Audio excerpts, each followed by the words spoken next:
கடந்த 4 நாளைக்கு முன்னாடி கடலூர் மாவட்டம் வெப்பூர் அப்படிங்கிற ஒரு கிராமத்துல ஒரு 4 பெண்கள் மின்னல் தாக்கி உயிரிழந்திருக்காங்க.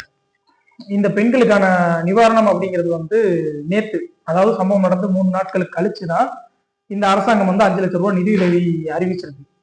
நம்மளோட சாதாரண ஒரு பாமரனா நம்மளோட கேள்வி என்னவா இருக்கு அப்படின்னா, ஒரு நடிகனை பார்க்க போய் கூட்ட நெரிசல்ல சிக்கி இறந்தவர்களுக்கும், தன்னோட திமிருல கள்ளச்சாராயத்தை வாங்கி குடிச்சிட்டு செத்து போற ஒரு குடிகாரனுக்கும் இந்த அரசியல் கட்சிகளும் அரசாங்கமும் காட்டுற அனுதாபமும் அக்கறையும் முக்கியத்துவமும் ஏன் ஒரு சாதாரண பாமரனுக்கு காட்டுறது கிடையாது? உயிர் எங்க போனாலும் உயிர் தானே.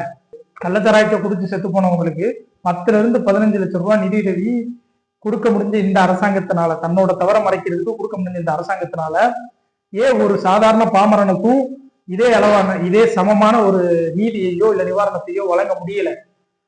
இங்க அரசியல் ஆதாயங்களுக்காகத்தான் மக்களோட உரிமை நிலைநாட்டப்படுதே தவிர, மக்களோட உரிமைகளுக்காண்டி எந்த ஒரு அரசியல் கட்சியோ அரசாங்கமோ செயல்படுறது இல்லை அப்படிங்கிறது தான் உண்மை.